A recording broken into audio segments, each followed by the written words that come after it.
déglu suñu kër radio. yéen ñi di déglu rajo sunu kër ñu ngi leen di gërëm bu baax ci seen fidélité.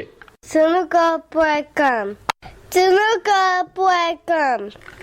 Welcome to Sunuker.com. L'info autrement. L'info autrement est la toute nouvelle émission de la radio Sunuker et le site sunuker.com. Une émission présentée par notre lumière nationale, l'international l'Amazon, Sokhna Rama Diagne, et l'incontournable, le chroniqueur, le pertinent. Il nous retrace les faits saillants de l'actualité nationale et internationale. L'info autrement, c'est tous les jours, du lundi au jeudi, 16h GMT, 18h Paris, en direct sur Sunuker Radio. Pour y participer, appelez au 001 920 786 85 30 ou 001 951 665 85 35. Vous pouvez aussi ajouter Skype Sunuker Radio ou participer via Skype en ajoutant Radio Sunuker. Mbokk yi, lii di émission bu bees tàq, l'info autrement di émission bi nga xamanteni Radio Sunuker ak sunuker.com ñoo leen koy jagleel ngoor bu nekk si bu 16h jotee ca Dakaru 18h ca Paris. Mbokk yi, Radio Sunuker moo ñëw ak yéen ak Sokhna Rama Diagne Arwa, l'Amazon international, la Linguère nationale. Di émission bu amul fenn, émission bu leen di dëgtal xew-xewu bés bi. Dañuy faral di wax naan picc nga ci kaw waaye xel maa ngi ci suuf. Loolu moo waral Sunuker compétence bu ñu ko xamee, indépendance bu ñu ko xamee ak crédibilité bu ñu ko xamee mu jagle leen émission bu bees bi l'info autrement. Bu ngeen si bëggee bokk ci waxtaan bi yéen tamit mën ngeen a woote ci 001 920 786 85 30 wala ba tey 001 951 665 85 35 wala bu fekkee dañ ko bëgg a déglu tamit mën ngeen a woote ci 001 302 781 82 04 wala sax gaañi lu gën a easy doo fay dara ajoutel Skype rajo Sunuker. L'info autrement du fenn fudul fii si Sunuker ci kër gi la maison mooy bambu.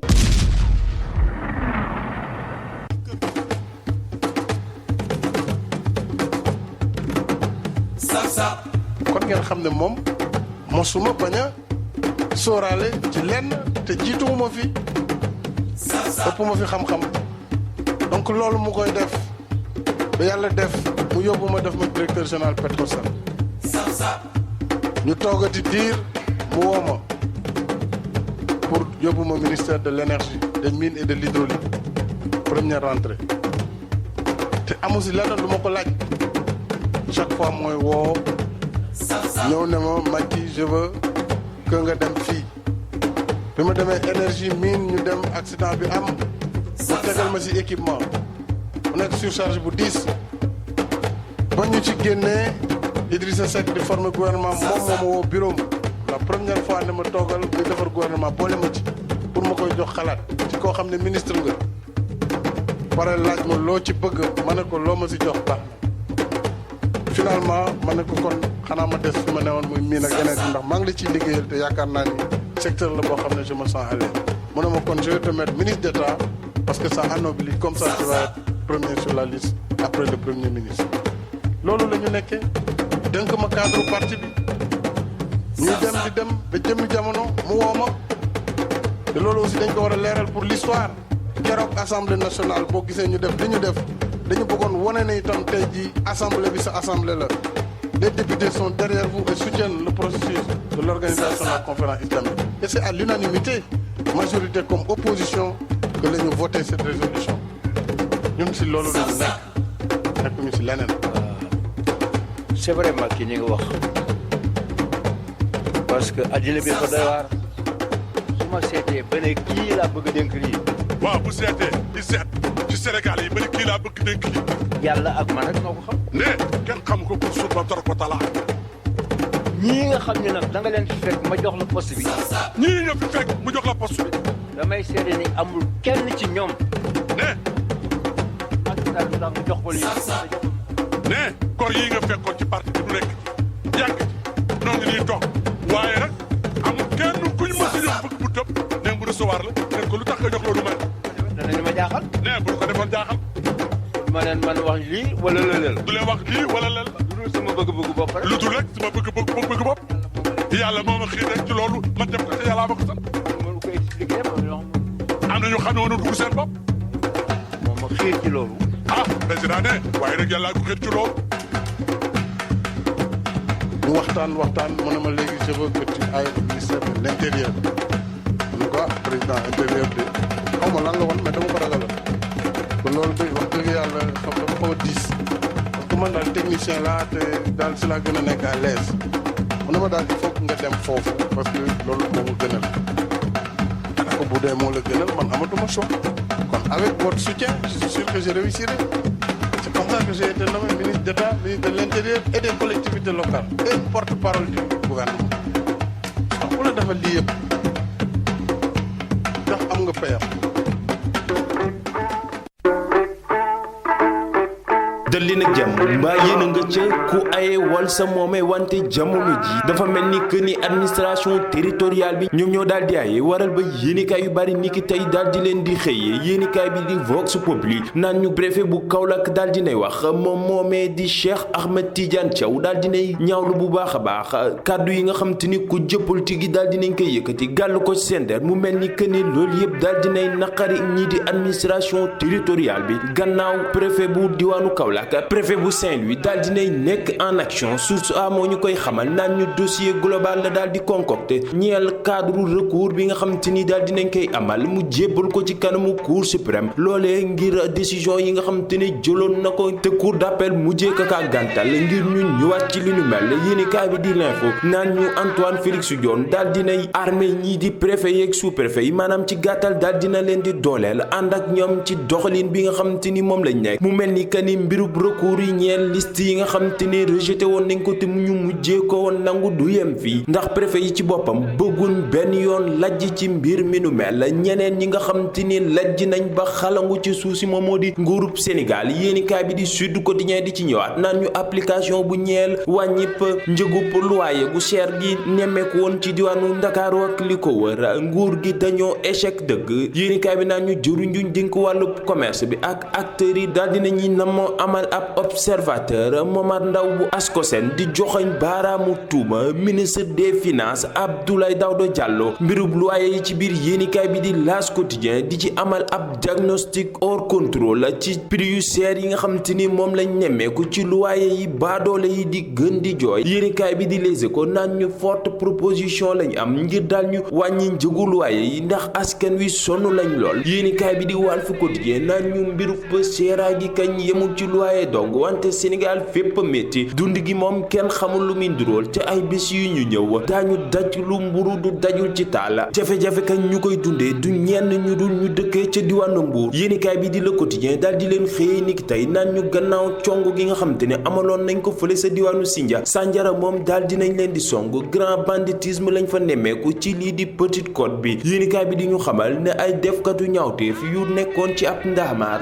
yori sox ñoom ñoo daal di song usine indienne bii di Solence Batterie noonee rek gendarmerie bam teewee ci bërëb yu nu mel ñu daal di tiiranteeg defkatu ñaawteef yi ba kenn ci bandi yi mujjee ñàkk bakkanam yéenekaay bi di Vox Populi naan ñu terreur dëgg la bandi yi di amal ca diwaan bi nu mel di Mbuur ñoom ñooñee sax nelawatuñ guddeeg bëccëg mu mel ni que ni virus bu màttoon askanu Saalum màtt nañ jamono ji askanu Mbuur gannaaw ba virus bi duggee ci mim réew xalif général des Tidianes daal di jël dogal ngir tëj li nga xam te ne moom moo di jumaa yi yéenekaay bi di Le Mandat mi ñu xamal ne Serigne Mbaye Sy Mansour fas yéene naa ibbi lii di jumaa yi lëwee li nga xam te ni moom moo di barrière yi yéenekaay bi noonu la ñu ko xamale ngir ñu delluwaat ci jumaa ji julliwaay itamit di amal li nga xam te ne moom moo di xadara jumaa keneen kuñ nar a tëj ñu ci biir yéenekaay bi di La Dépêche mu ñuy xamal ne ci coow lu 4000 francs dong ñaari nit daal dinañ ci ñàkk seen bakkan yéenekaay bi duñu xamal ne gannaaw ba nga xamante ni ab ndaw benn xaritam moo ko yoreel juróom-ñett téeméer moom moomee gannaaw ba mu ko fayee ko xarit bi lànk ka kaa jox mu mujjee jur coow seen biir loolee tax ba xarit bi daal di toj xottu butéel jam beneen morom ba mu mujjee ñàkk bakkanam ci xeex bi nu mel benn ndaw bi daal di yéeg ci scooter ñoom ñooñee nuñ leen di dàqee ñuy daw mu daal di mujjee daanu loos ba daal di damm mu ñàkk bakkanam ci saasi keneen ku jël yoonu ndungu si na mi ngi ci biir yéenekaay bi di Libération mu ñuy xamal ne ab prédateur sexuel dëgg moom moo di waa ji ñuy duppee Mohamed Touré moom moomee ci diirub ñaari waxtu kese daal dinay violé lu toll ci ñett gone yooyee seen at ñu ngi toll si juróom benn ba jàpp fukk ak benn moom Mohamed Touré fële sa diwaanu Pikine daf leen doon yóbbu ca kaw terrasse ba bu ko defee rek boo ko laajee mu naan la seen yaay moo wax ma daal di leen di jëlal mesure ngir ay yëre yi ma leen di nattal noonee da leen di yóbbu ca kaw caxat-caxatee leen gannaaw gi ab soxna buy wuyoo ci turu Aminata moom moo ko bett muy siim mari ngañam yem ci ab gone gu tuuti mu daal di yuuxu askanu diwaan wa daal di ñëw jàpp ko pamtee ko ba noppi jébbal ko yoon bam jàkkaarloo ko ñii di enquêteurs yi nag moom Mohamed Touré si lañ mujjee xam ne commissariat bu Pikine daal dina koy defeere ñaari yoon ñeel mbiru pédophilie ak viol mu ngoog chaque jour nga dégg kaa bu bees ba subaak jàmm. Assalaamu aleykum wa rahmatullahi taala wa barakaatu sunu mbokk auditeurs yi yéen a ngi ci seen émission l'info autrement tey ji nag di mercredi le 17 novembre 2021 ñu ànd ak mbégte bu rëy a rëy delluwaat fii ci seen émission ginnaaw bu ñu santee yàlla julli ci yonent bi sallallahu alayhi wa sallam ñu am mbégte dalalaat leen ci waxtaan woo xamante ne dañuy faram-fàccee les faits saillants de l'actualité nationale et internationale ma di ko tàmbali ak Ilimane mu indil ñu li nga xamante ne moom moo xew foofu ca Kaolack Ilimane salaamaaleykum. waaleykum salaam wa rahmatullahi wa barakaatuhu Njawar Diop maa ngi lay nuyu. ñu ngi lay fay Ilimane. di nuyu ñi nga xamante ne bii ñooy safoo la rajo Suñu Kër FM ñu ngi ñuy déglu ci www.suñukër.com di nuyu ñi nga xamante ne tamit ñu ngi déglu seen application bi nga xamante ne bii téléchargé nañ ko ci Play Store wala Apple Store. yaa xam Android nga yor wala Apple wala iPhone ni ñu koy waxee. ñoom ñi nga xamante ne ñoo téléchargé application bi ñoom ñëpp ñu ngi leen di nuyu di ñaax ñeneen ñi tamit nañ def noonu yow miy déglu si site bi si www.suñukër.com man nga gën a faciliter sa déglu boo téléchargé application bi rek mu ñëw directement si sa téléphone nga mën koo déglu mu neex lool leer lool amul benn jafe-jafe ginnaaw loolu ñu nuyu ñëpp rek ñi nga xamante ne ñooy safoo rajo bi dañuy ñëw rek ci li nga xamante ne moom mooy xibaar yi tey jii benn ponk rek lay doon moom mooy tàggat yaram. xam ngeen ne ni ki démb fii nii ci diwaanu Kaolack foofu noonu ci stade Lamine Gueye bu Kaolack lañ doon ndar képp dernière journée phase poule bu zone 4B ñu ñaal ODCAV bu Kaolack démb nag ñetti match moom moo fa amoon jongante yu neex la woon amoon na derby jalañu waa muy ASC Xorom si ak ASC Jàmbaar bi nga xamante ne bii askanu Kaolack yëpp dañ ko doon xaar ni ki démb nag lañ doon jongante match bi daal di jeexee 3-1 maanaam ñeel ñi nga xamante ne ñoom ñooy ASC Xorom si li ni mel nag ki nga xamante ne moom mooy président zone commission sportive bu zone 4B di Mouhamadou Moustapha Mbaye daal dina ci indil ay leeral yu yaatu ñu teewlu ko ñu daal di ñëwaat léegi. tey mu nekkoon dernière journée phase de poule zone 4B bi match bu njëkk bi nag doxoon diggante Kocc ak Raay bi foofu Raay moo ko daan 4 bal ci dara ñaareelu match bi nag doon dox diggante Super Étoile bu Ndar gu ndaw ak ASC Magu Tey foofu nag Étoile moo ko dóor 9-2 mu nekk score fleuve ñetteelu match nag nekkoon derby Jalañ diggante Xorom si ak Jàmbaar foofu nag Xorom si moo mujjee am ndam si kaw Jàmbaar 2 bal ci benn nag Elimane situation poule mooy ñaari poule A ak poule B poule A bi nag Xorom si moo jël P am 7 points deuxième Raay bi am 5 points fële nag ci poule B bi kii moo fa nekkoon Super Étoile bu Ndar gu ndaw ASC Entente ak Magu Tey foofu nag Étoile moo jël P am def carton plein am 6 points ki ci topp nag mooy Entente am 3 points Magu Tey nag am 0 point loolu nag mooy situation bi nga xamante ne moom mooy zone 4A bu ODCAV bu Kaolack waaye nag bu dee foofu lañ desandi tableau demi-finale yi dafay nekk demi-finale croisée Super Étoile dafa jël P ci poule am dafay am ki jël deuxième ci poule bi muy Raay bi Xorom si jël P moom mooy am fële nag ASC Entente pour l'instant daal loolu lañ jàpp gum ne moom moo war a doon demi-finale zonale bu zone 4B bu ODCAV bu Kaolack xam nga ñaari poule la fu nekk 2 moo fay génn fee 2. ñu def poule ñaata waaw ñaari poule la fii poule 4 poule A poule 4 équipes poule B 3 équipes léegi fee ñaari génn fii ñaar ñu def demi-finale croisée P bi ak 2B poule ki jël P ci poule bi ak 2 fii mu nekk demi-finale croisée. ok Elimane. voilà mu ngi noonu Njawar Diop ñoo ko déggandoo kooku nekkoon Mouhamadou Moustapha Mbaye moom mooy président commission sportive bu zone 4B ñëwal li nga xamante ne bii moom mooy ODCAV bu Kaolack ñu nekk rek ci li nga xamante ne moom mooy zonal yi ci championnat national populaire ñu gën ko xamee ci CNP wala ñu ne nawetaan xam nga ne daaw amutoon li ko waraloon nag moom mooy coronavirus bi nga xamante ne bii daanaka bi léegi sax donte wàññeeku na jeexagul ba léegi looloo waral nag daaw amuloon waaye ren nag ñu daal di ko commencé tardivement looloo waral nag équipe yu bëri sax daal dinañu déclaré ñu ne ñoom mënuñoo ñëw seeni cadet rek ñoom ñoo fubal waaye senior ñu bëri dañoo déclaré daal forfait ñoom duñu mën a bokk ci li nga xamante ne moom mooy jongante nawetaan yi ren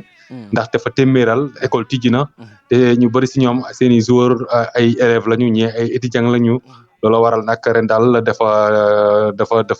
yéex a tàmbali loolu daal mooy li nga xamante ne bii moom moo gënoon a fës tey ci li nga xamante ne moom mooy xibaar mu nekkoon wàllu tàggat yaram mu ñeel région bu Kaolack di jaajëfal ñëpp rek ci teewlu bi di la jaajëfal yow di Njawar Diop di leen jox dig daje rek ëllëg incha allah ci émission sama métier ñu fas yéene dalal ki nga xamante ne moom mooy Abbas Ka di ab jardinier xam-xamam màcc rek jëm ci li nga xamante ne moom mooy wàllu jardinage moom la ñu dalal suba rek ci émission bi nga xamante ne moom mooy sama métier Njawar Diop xam naa ñu delloo la antenne bi rek ba léegi incha allah jërë ngeen jëf. jërëjëf Elimane ci information yi maa ngi ko doon bëgg a laaj est-ce que nawetaan ci Sénégal bi yëpp la tardé parce que nawetaan ñu ngi ko doon xam au mois de juin jëm septembre balaa école di waaj a ubbi waaye dafa mel ni ak programme yu jaxasoo yi nii lu bari dañ koo def tardivement gis ngeen Jeux olympiques yi 2021 la ñu ko def. am na aussi donc ay programme yu bëri yoo xamante ne au niveau international dañ koo pousse ba mu dugg ci beneen at boo xamante ne daaw ci dugg ginnaaw nag bi ñu nuyoo mbokk auditeurs yëpp ñi nekk Espagne ñi nekk Italie ñi nekk France ñi nekk Angleterre ak ñi nekk fii ci Amérique ñu ngi leen di ñaanal jàmm di leen baalu àq loolu laay tàmbalee saa su ne comme ni ma koy waxee saa yu ma defee émission ba dellu si damay bëgg a baalu ak ñëpp ndax du ñëpp li ngay wax moo leen neex waaye aussi ni ñu koy waxee du lu sénégalais yi préféré mais surtout c'est notre manière de traiter l'information des fois d'utiliser des mots qui choquent pour attirer l'attention de l'auditeur am na ci nag ñoo xamante ne ci la ñuy jaar sax bala waaye nañu xam ne vulgaire ñu nañu xam ne ñàkkuñu ñoo yar waaye caractère la bu ñuy sol rek bu ñu paree dañu koy summi ndax ñi nga xamante ne ñooy échanger ak ñun xam nañu ne du caractère bii la ñuy sol saa su ne voilà donc ñu xamee ko noonu démb nag def nañu benn waxtaan wu am solo ndeysaan ci li nga xamante ne moo gën a génn ci yéenekaay li nga xamante ne moo ci gën a génn mu doon wàllu insécurité bi nga xamante ne ba tey saa yoo dégloo journal munoon nga fexe ne chaque jour bis boo dégloo information yi rek journaux yi dinañ la génnal insécurité buy dem crescendo ci réew mi am ñuy wax ne ñàkk moo ko waral ñàkk dina dem ba soppi nit muy def loo xamante ne sax maanaam bëgg ko def su ngeen seetloo aussi nit ñi nga xamante ne jigéen ñi nga xam ne ñooy am ay doom ba pare rey leen wala am ay doom di seet yoon yi ñuy jaar ngir yàq seen biir yi moo lay wane ni doonul woon lu ñu préparé maanaam préparé wuñu woon pour am doom wala amuñu moyen bu leen di empêcher ñoom ñu bañ a am doom moo lay wane ne accident la ñu nekkoon ci nécessité la ñu nekkoon ba mu pousser leen ñu dugg ci loo xamante ne c'était pas prévu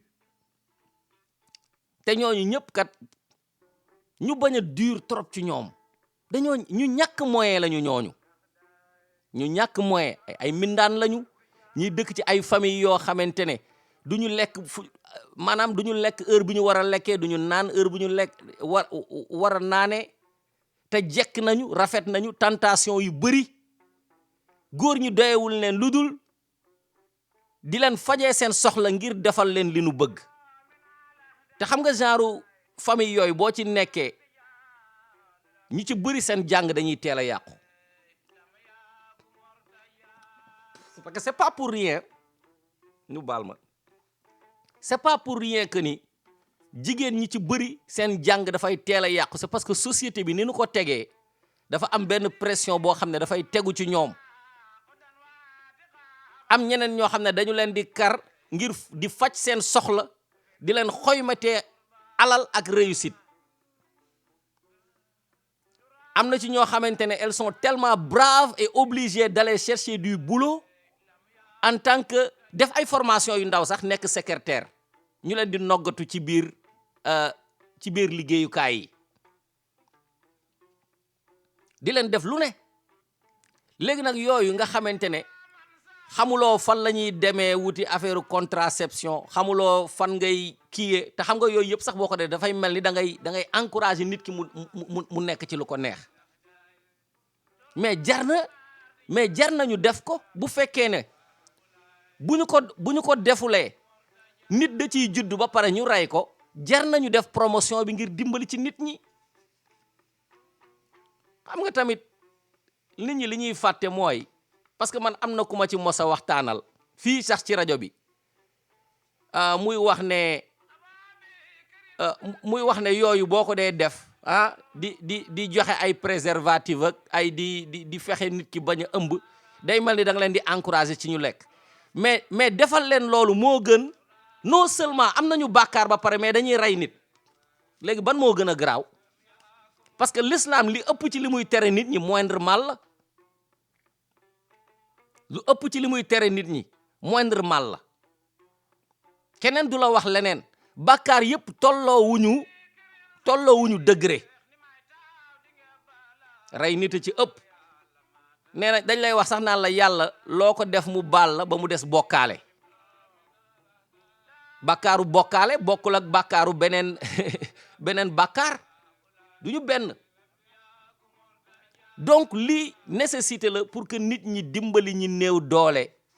te mënuñoo bàyyi li ñu nekkee te loolu sax li ko gën a gaaw mooy defar leen formation fexe ñu am accès au travail digne boo xamante ne maanaam du am pression harcèlement sexuel sunu réew yi dafa bëri de sunu réew yi dafa bëri te c'est des sujets tabou yoo xamante ne duñu ko bëgg a wax tey rek laa doon xool ci information du jour bi ñuy wax ne dafa am benn élève boo xamante ne moom li mu def mooy une élève dafa rey son bébé et le jette dans une charrette à ordures rey doomam ba pare jël benn charrette boo xam ne moom mooy jël mbalit mi mu jël ko dugal ci doomam nit ñi ñàkk gi moo metti gouvernement bi ci loolu man dafa mel ni ñun amuñu ay services sociaux quoi comme ni ko yeneen dëkk yi di amee te pourtant am nañu ko Sénégal am na ay centres sociaux yu bari yu nekk ci gox yi ci Ndakaaru Njaay waroon nañ ko yóbbu ci région yi mais waroon nañ ko tasaare di recruter di former ay travailleurs sociaux parce que nit ki dina nekk ci ay naqar yoo xamante ne toog ak nit di génne li nekk ci xolam da koy faj parce que au moins il a l'impression wala nga ne elle a l'impression d'être écoutée elle s'est vidée wala il s'est vidé parce que loolu kat moom moo waral gossip yi ñuy def moo tax nit ki sax bu defee crime am dañuy laaj ñi nga xamante ne ñooñu lay fréquenter parce que des fois soo ko waxee rek yow tu es satisfait soo ko waxee rek tu es satisfait da ngay bëgg tu trouves le besoin de parler de discuter avec quelqu'un qui te comprend de te vider de faire sortir toute cette charge bi nga xam ne moo nekk ci sa conscience bi di peser lourd c'est un lourd fardeau yàlla xam na ko mais nit ñi amuñu fu ñuy waxee donc maanaam li ñu war a defar ci sunu réew mi gis nga ndëpp national bi ñuy wax nii weesuwul former ay travailleurs sociaux dëkk yi nu nekk fii moo fi am da ngay am sa problème sax nga dem sa docteur yóbbu la ci koo xamante ne xam nga lan lay def day toog ak yow rek ci environnement bu nice teg ay fauteuil yu nice nga toog di la déglu te ñooñu boo bëggee soo amee problème liggéey ñu waxtaan ak yow soo amee problème ak des problèmes familiaux ñu déglu la waxtaan ak yow soo bëggee suicider wu sax mën nañu waxtaan ak yow ba nga wàcc ba pare xolal jox la bind rapport jox ko docteur bi ñu lay topp parce que faj nekkul ci yaram rek de du ay faj diabète faj pays dégg nga faj déedéet du loolu kese de nit dañu koy faj mentalement man nag li may yaakaar ne ñun moo ñu dal te ci man lay tàmbalee mooy ñun dañoo war a faj mentalement man mii di wax si ñu war a faj laa bokk parce que am na ay stigmatisme yoo xam ne leer na ma ne je ne suis pas normal moo tax may trouver le besoin de me vider à la radio je me vide moo tax bu ma dee déglu sax sama bopp damay xam ne maa ngi defal sama bopp thérapie nit ñi nag loolu la ñu soxla Sénégal da ngay gis nit koo xam ne dafay nekk ci sëy ñu di ko traumatisme mu ngi sëyee koo xamante ne sax kooko ko gën a katakay ni fuuf benn njaayeen bu ko gën a dof waaye saa yi su amee ay problème wax ko xaritam ñu ne ko muñal muñ Sénégal muñ rek lañ lay jàngal muñal muy góor muy jigéen sama jabar damay def nangam sangam sonal na ma muñal yonent bi moom lii la doon def mais ñun duñu yonent bi sallallahu alayhi wa sallam ay ñun duñu soxna yu baax yooyu ñuy tudd nanu créer ay structure financer leen alal bi ñuy toje di ko yóbbu bitim réew buñ ko investiroon ci sénégalais yi am na problème yu bëri dinañ ko faj gis nga problème meurtre yi ngi xew ñii di rendi seen doom yi ak di rey seen bopp ñii di pendre seen bopp man keroog ba ma yëgee li docteur Paye def ak léegi rek chaque jour su ma xoolee presse bi dinaa ci gis au moins une information buy wane ni nit rey na kenn bu dul affaire agression wala ñaari nit di xeex nit rey na kenn ce besoin de tuer là moom mooy li nga xam ne moom la nit ki bëggoon am le besoin de s'exprimer moom la matérialiser ci benn action bu négative nga xam ne doo mën a muñal kenn sénégalais yi koo ci wax rek mu ngi fuññi da nga ma bëgg a yàpp gars yi dañuy dem ba seen conscience yi la ñuy jàppee ne ku leen wax gu ñu mul dugg seen nopp bi rek da nga leen a yàpp da nga ma bëgg a yàpp tey ma won la fekk doo ci jëlee dara boo tuggee bitim réew loolu la ñuy njëkk a toj ci sa xol bi foofu laa xamee ne war nañ leen mën a faj soo nekkee Sénégal li nga dul woon muñ ñëpp boo demee bitim réew di nga ko muñ dinañ la saaga dinañ la tufli dinañ la xeeb nga wax ba pare xoola ñu mel ni yow nit waxul ngay mer bay bëmb mais da ngay dem ba à la fin tu comprends dans quelle société tu vis ñu lay minimiser di la réduire au néant nga dem ba loolu dootul doon lu lay naqari mais lu tax loolu ñu mën koo muñ c'est parce que bu ñu ñibbisee ci kër gi la ñuy toog di nettali ku ci nekk di nettali li la tubaab yi di def ci lu bon nga vidéo ba set bu ko defee bu ëllëgee nga ne pourtant Modou Khoule moom defoon nañ ko lay de Ablaye Ndiaye lii la ñu ko defoon mu muñ kenn ku am expérience ku nekk ci yéen ne la loolu bum la wàññi dara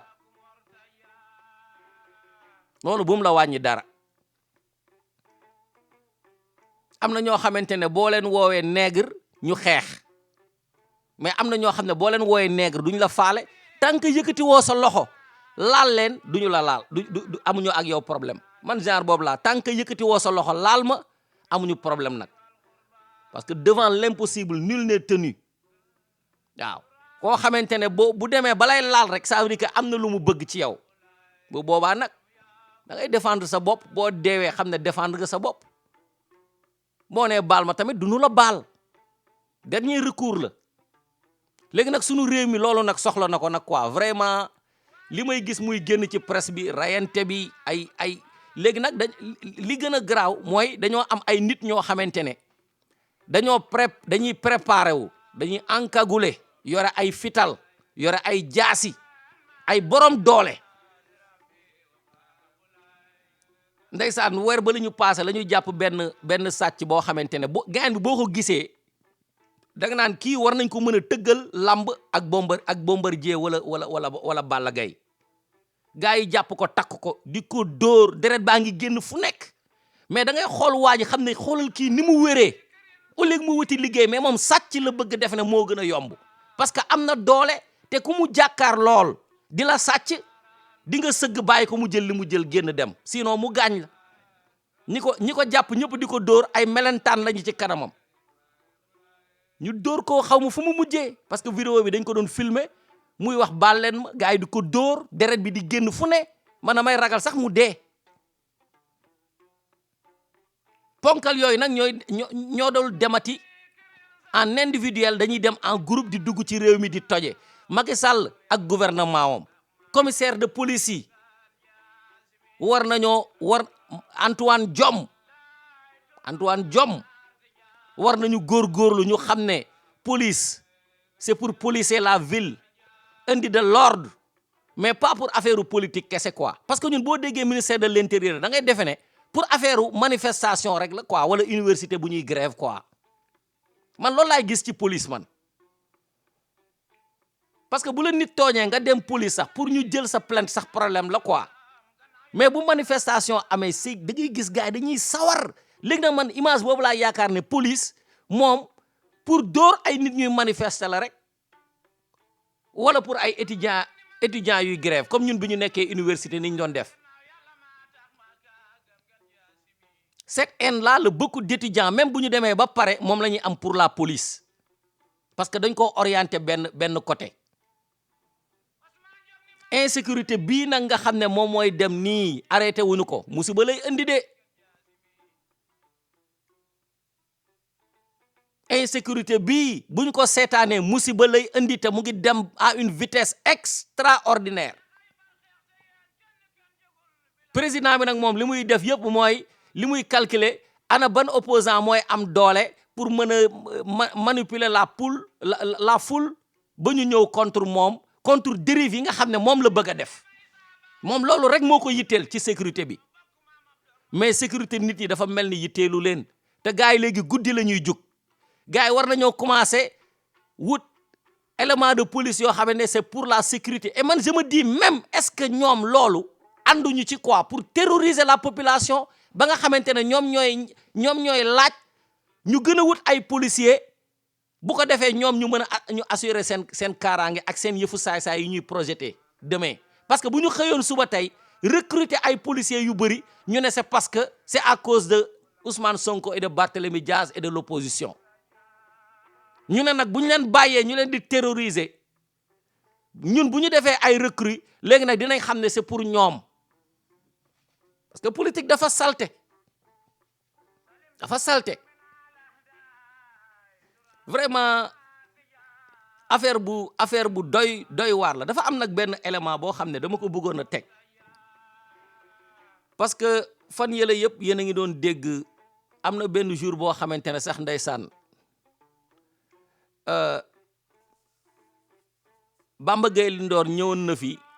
di expliquer duplicata bi ñu def ci carte d'identité am yóbbu ko beneen dëkk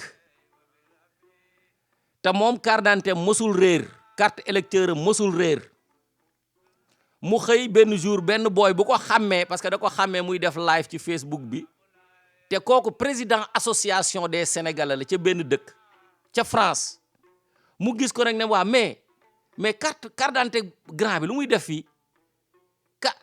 carte d'électeur tonton bi lu muy def fii daal di koy woo téléphone ne ko mais yow sa kii bi mu ngi fii sa carte d'identité mu ne ko mais sama carte d'identité lu muy def foofu man réeralu ma sama carte d'identité de waa ji yónnee ko photo mu comparer ñaari photo yi lépp nuroo toutes les informations sont les mêmes lenn rek moo wuute mooy dañ cee yokk benn lu ñu bind duplicata te xam nga ni loolu c'est du faux et usage de faux ñu defal ko feneen foo xamante ne yóbbu fa lañ ko yóbbu xëy na keneen moo ca nar a voté parce que stratégie bi nga xamante ne moom la nguur gi ubbi dama leen ciy waxtaane rek bala ma leen di tegal élément bi Ndeye Mati du organiser benn élection ba ñàkk ko fii ak mu ngi dem ci ay élection mu ngi leen di duma te dafa mel ni nit ñi xamuñu ko nag mais yéen mais Ablaye Wade sax dañ ko doon duma am na ñoo xam ne dañ leen doon duma ñu bëgg ay ville de Dakar mënuñu ko am mais nag élection yu fi nar a am bu fi nar a amati ñoom duñu ko ñàkk parce que dañ koo préparé te dañoo xam ni ñu koy defee ndax ñam nañu ko mu neex dootuñu ko bàyyi ñam nañu ko mu neex dootuñu ko bàyyi parce que première stratégie bi nga xamante ne moom la ñu njëkk a jël mooy élection yi du wóor mukk ne dina am dañuy bàyyi ba en l'espace de 2 mois la ñuy doog a confirmer ne réellement am na leneen li ci tegu mooy mbirum parrainage yi ñu leen tegoon surtout ci mbirum élection présidentielle yi ñu teg ci ay mbirum parrainage te CEDEAO dàq na loolu nee nañu Macky Sall lii du loo xamante ne yoon la waaye ba tey appliqué wul lu ko CEDEAO wax yaa ngi dégg ñaareel bi ay bureau fictif yoo xam ne yéen mënu leen koo vérifier kenn mënu koo vérifier ñi nga xamante ne ñoom la ñuy joxal duplicata yi wax leen fi ñu war a voter jox leen ko ñooñu foofu du ñu am sax ay représentant dafa mel ni temps parti socialiste rek ñoom Abdou Diouf bi ñuy gagné seeni élection yi nga xam ne dañoo yore woon bulletin yoo xamante ne ñëpp a ko bokkandoo fi ñuy toog di fa voter amul représentant parti politique yi waa léegi yow loolu foofu élection yooyu naka nga ko mën a gagné léegi la ñuy def élection 2000 boo gisee mbir mi jaar yoon Abdou Diouf dañu koo bett avec sa machine de fraude te su ma waxee Abdou Diouf du Abdou Diouf président bi dafa am ñu ko doon liggéeyal waaw di leen liggéeyal ci loolu ñu bañ a perte élection loolu moo xew parce que bul fàtte ne rek Abdou Diouf mooy nijaayu Macky Sall fu mu toll ni Macky Sall ñàkk na baayam waaye am na nijaay bu koy toppatoo ndax loolu moo indi stratégie yoo xamante ne fu mu toll nii ñoom ci la ñuy jaare ba di ñu galgal saa su nekk mais naa leen assuré ne élection bu ngeen fi def Macky Sall organiser ko du ngeen ko gagné amu leen benn représentant ci fi ñuy war a voté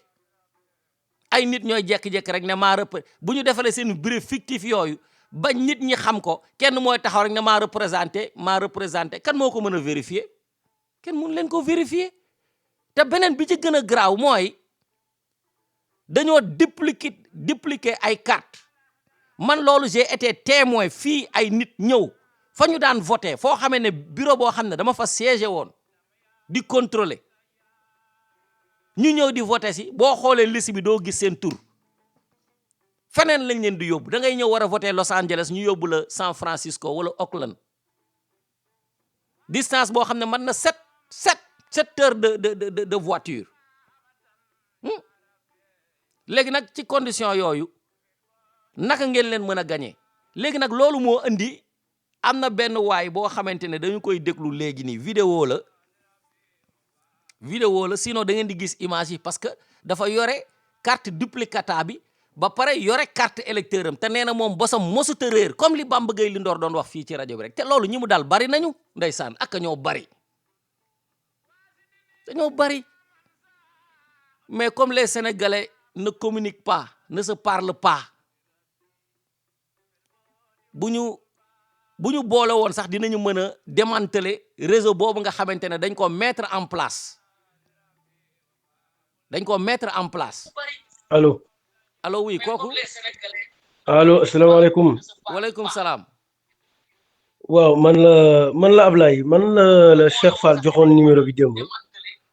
waaw Ablaye Diallo voilà effectivement le Sénégalais d'Espagne là de Bilbao voilà may ma quelques minutes ma teg élément bi tëj après ma jox la ok it's okay voilà it's okay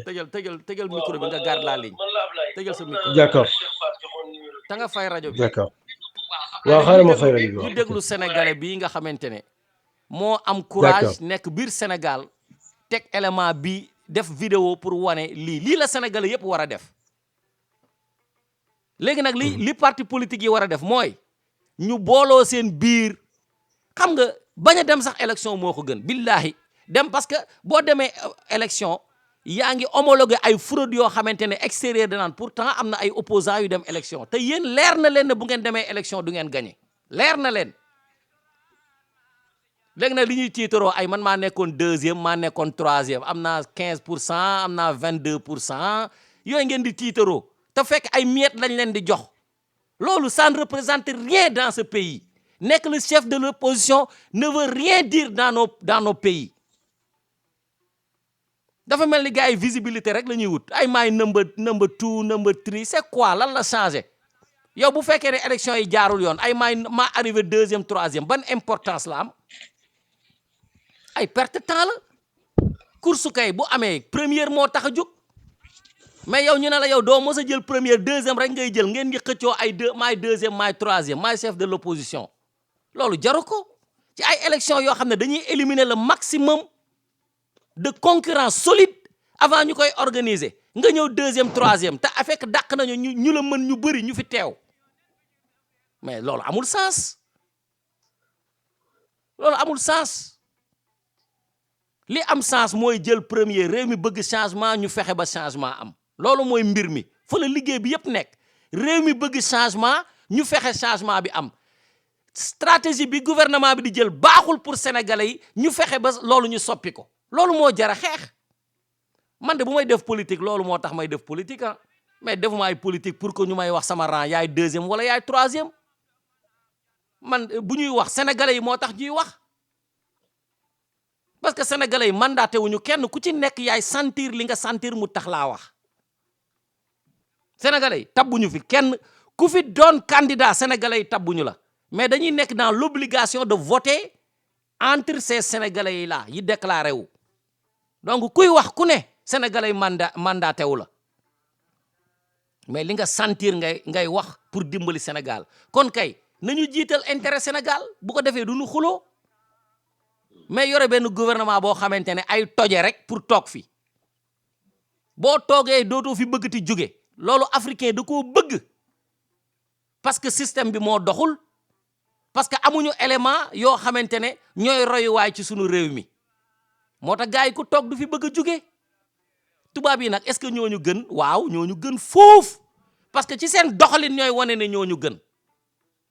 seen dëkk rafet na seen dëkk set na bu ñu leen falee mandat ñu ngi xalaat ne bu ñu wàccee ban occupation la ñuy am mais Macky Sall mii nii xanaa alalam bi mu bëri léegi mën na créer ay occupation mais billahi ba muy falu bañ koy jox 2000 ay poste de position moom xam na ne amul fu mu jëm ndax dugg na ci émigration comme tout le monde comme d'ailleurs la majeure partie de ces des membres de ce gouvernement ñu ci bëri ay émigré lañu ana ñoom Abdoulou ay Allemagne la ñu jóge ay Arona Coumba Ndoffène Diouf fii la ñu nekkoon ay assistant professeur mais seen salaire yi xam nañu ñaata la sénégalais yu bëri ñibbi nañu ñi nekkoon France ñibbi ñu boole leen ci gouvernement bi dugal leen ci biir ki nekkoon DG Dakar Dem Dikk fu mu jugewul France député bi sant si jugewul fii nekk dem député mais ñun du ñu préparer ne ñun bu ñu wàccee ci fonction bi c'est une fonction temporaire bu ñu paree lan la ñu war a def déedéet dañuy dem seeti benn sëriñ bu sant Njaay ne la fii ñu ma fal daal bu ma fi jugeeti moo tax ñuy am ay maire yoo xamante ne li leen manqué ñu nekk demi siècle ay maire ci ay gox bareetul ñi ay 35 ans ñu ngi nekk maire ñi ay 20 ans jeunes yi jàng ba pare di wut nu ñuy servir seen dëkk ñuy sëriñtu di rayante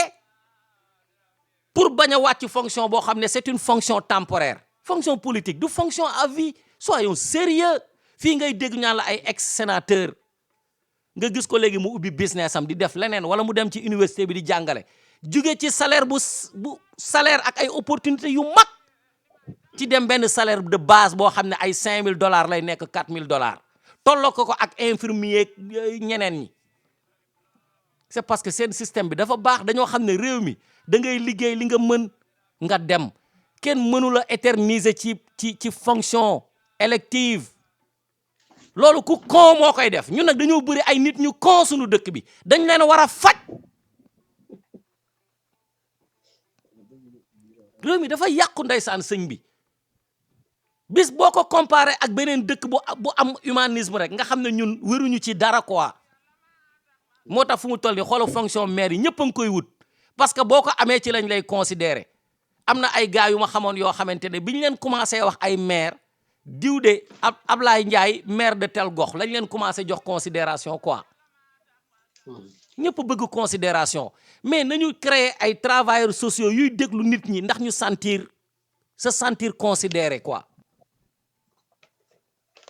ñu déglu saawaay réew mi doy na waar.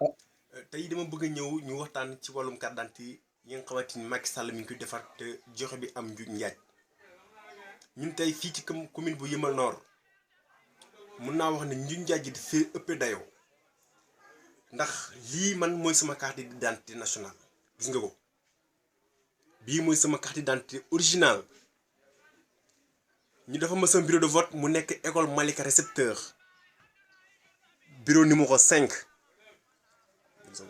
bureau numéro 5 tey ci yoon ba ma noon jot carte d'identité dama ci waroon a yóbbaale ak sama récépissé gis nga récépissé baa ngi nii te ni ma jotee carte d'identité bi ab ASP moo ma xàmmee ci koñ ba yaakaar na suñu waa kër ay apéris leen moo tax mu dem tànn ko ràññee ko xàmmee ma ci nit ñi mu ñëw indil ma ko suñu kër te temps Wade li amoon mooy ba bëggee jot sa carte d'identité da ngay dem police bàyyi fa sa récépissé ñu indil la ñu jox la sa carte d'identité bon benn nju njaaje nga noonu amul ñaareel bi ñu ñëw defaraat ma encore beneen carte d'identité nationale gis ngeen beneen carte d'identité moo nekk nii ci kaw boo xoolee amul différence ak ñoom ñaar ñëpp face bi benn bi la parce que li nekk ci fii moo nekk ci fii mais ce qui est grave ba tourner la page fii carte d'identité bi dañoo def école bataillon de la marine bu nekk fii ci Yeumbeul bureau numéro 3 foofu leen ma lay voté sama ancien carte d'identité mooy bu njëkk génn ñu def fa bureau numéro 5 école récepteur bu Malika ñoom nag bii boo xoolee duplicata la parce que muy nii boo xoolee encore ci pegg photo bi même chose nga fay gis alors que bii nii amu ko te ñun ñaar ñëpp kenn nikkee ko moom muy Amath Thiam né le 15 janvier 94 bon filière yu nekk fii même chose la mais yu nekk fii bureau de vote bi lay changé lu tax ma la njun njaaye ci am pour nga am duplicata il fallait que sa carte d'identité nationale bi réer ba mënoo sa jot nga dem police ñu dafa la certificat de perte buñ la defalee certificat de perte nga dem déposer ko au niveau de commissariat ñu jox la délai bien déterminé ci lañ ko mën a defar après nga ñëw ñu récupérer la ko jox la ko mais man dañu ma defaral certificat de perte à mon insu sama ginnaaw loo xam ne yëguma ko comme si sama carte d'identité dafa réer te maa ngi ko yore sama biir sac yëmu ci boo gisee ñu defal duplicata yu mel nii état bi dafa laat yeneen 465 bureaux de vote fictif de 465 bureaux de vote voluel kenn mënu laa wax fu mu ne parce que école de bataillon marine lii ni amul école bi am na mais amul centre nekkul centre mosul nekk centre képp ku fa dem di voté yi boo voté ba pare dañ la fa defal ay mandataires yu mel ni benn bokk yaakaaram fa nekk ay Pastef ay nangama mais ñum ñëpp ay apéris leen soo wanee ginnaaw ñu changé seen filière defal ko Macky Sall loolu mu leen tax a jóg te boo ce qui est bizarre tey dama yor sama ñaari carte d'identité ak sama récépissé dégg nga plus sama ancien carte d'identité numérique muy 3 plus récépissé muy 4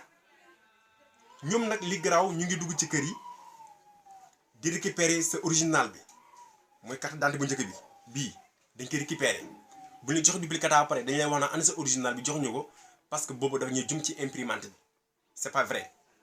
suñ kër am na sama benn tante buñ ci jox original ñëw indi ko duplicata bi ne ko léegi dañuy jox sa original bii nii bi la njëkk jox dafa am faute alors que faute boobu ñoom dañ koy récupérer ba pare naan dafa am faute yu bari jox ko kenn si ñoom koo xam ne niroo naa ñoom image pour que jour ji ñu dem voté ji yow tey boo demoon école bataillon marine dafa ne yaa ngi vote doo fekk bureau de vote wala boo ba nga fay fekk it soo paree Macky Sall lañ koy voté léegi nag li ma leen bàyyiloo xel mooy que ne képp ku ñëw seen kër naan jox ma sama carte d'identité wala kaay ma jox la sa duplicata nga jox ma sa carte d'identité lu bu leen ko nangu parce que élection yi dañ koy sàcc te boo xoolee ñu def 465 bureau de vote nouveau bureau de vote plus ñu orienté ci lu toll ci 79 000 je dis bien et vérifier les chiffres 79 000 électeurs leen orienté ci 465 bureau de vote yooyu te kenn laa mënu laa wax ne 479 000 yoolu mooy yu bees yi ñuy indi ay duplicata loolu la kon Macky Sall mën naa wax ne na day sàcc élection yi te nii la ko nar a sàcce nag ba ñun askan ñoo ci teel a jóg fexe ba lii ñu gars yi di def ba ñu njaay gi fekkee wóoluwuñ seen bilan nañ ñu waxal parce que réew mi kat toll na foo xamante ni ay borom xam-xam ñoo ko mën a jiite mais pas ay sàcc ñoo koy jiite fii ci Yeumbeul Nord nag commune bu Yeumbeul Nord fi ma dëkk muy Alobaye Niakh côté marché Fatou Doumbouya foofu mairie bi ñu ngi yónni ay nit ñoo xam dañu mbuwoon ay ONG leen di dugg si kër yi di récupérer carte d'identité di la jox ay duplicata bañ leen tey jii maa ñoom ñëw ni sama kër pour nekk nar ko récupérer maa ñoom dañoo lànk ñun dañ fi ñëwaat suba te app naa ko nag ñu dem ba dig mais du jaar commissariat bu Yeumbeul wala bu Malika ñàkkul na ñoomee nen ñuy liggéey mais app naa ko dig wala ma jël carte d'identité bi li nga xamante mooy duplicata ma damate ko parce que am mooy soxla si ñoom te bés boo ko jëlee jox ko ñeneen jàppal ne yow say données yëpp mu ngi circuler ci dëkk bi te conséquences yi buñ ci yegsee yow yaa koy gën a subir jaay jëf. voilà kooku moo doon mbokk moom dégg ngeen ko ma nga nekk ci Yeumbeul Nord dégg ngeen li mu expliqué yëpp ci mbirum carte yi noonu la demee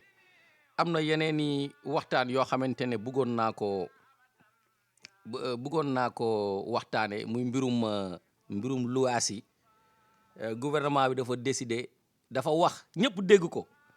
mu ne am na faillite avoué na ne am na échec ci mbirum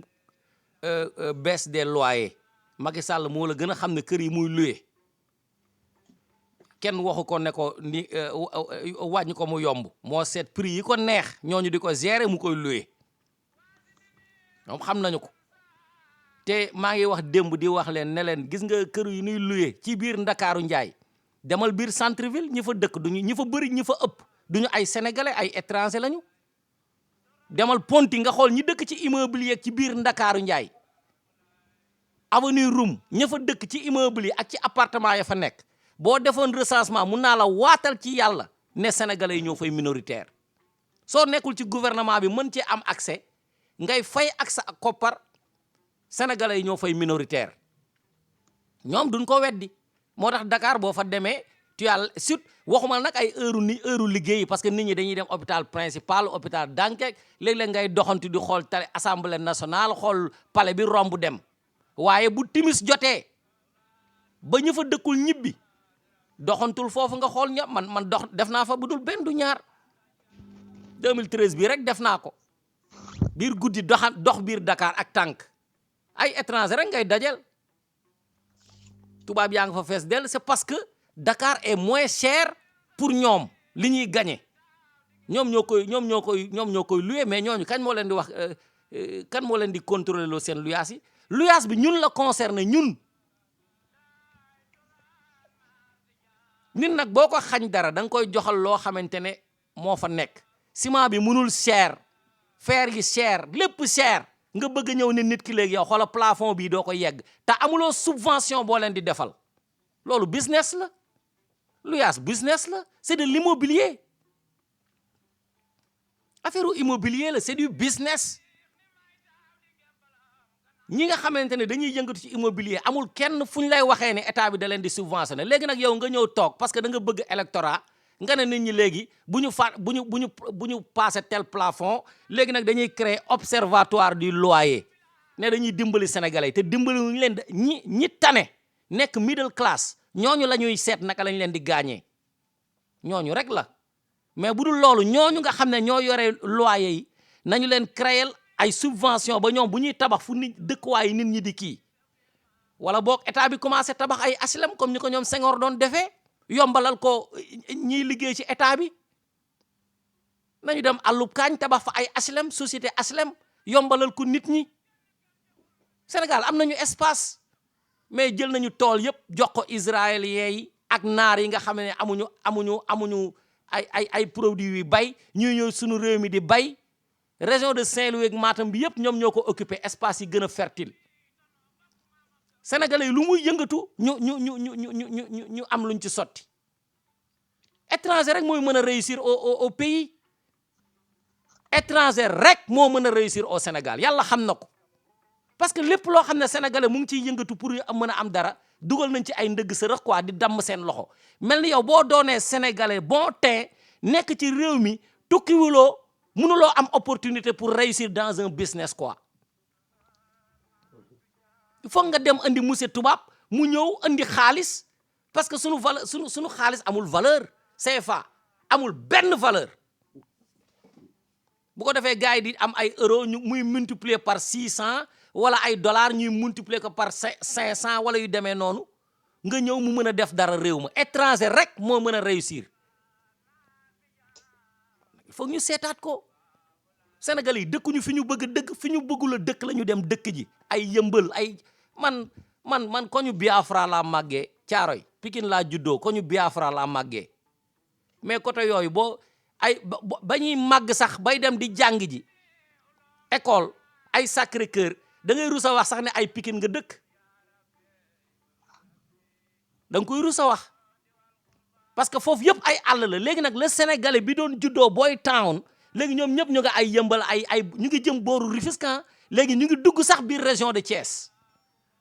moo lay wan ne Sénégalais bi dëkkul fi mu bëgg a dëkk fi gën a yomb la bëgg la dem dëkk ji dañ leen di pousser système bi li muy créer mooy dans un futur très proche il n'aura plus de Sénégalais bon teint dans la presqu'île du Cap-Vert loolu la ñuy design nii te xamuñu ko loolu la ñuy design mooy danañ dem ba nga xam ne presqu'île du Cap-Vert luxe lay doon pour ku fay dëkk tey ñu ngi daggate aéroport ba di ko jaay aéroport ba noonu gars yi yëguñu ko aéroport Dakar Yoff fa mu newoon ñu ngi koy dagg ay terrain boole ko ci Almadi ay kër yu terrain yoo xam ne 150 mètres carrés rek ay 100 millions sénégalais yëguñu ko ma wax ko nag ñu ngi koy daggate di ko jaay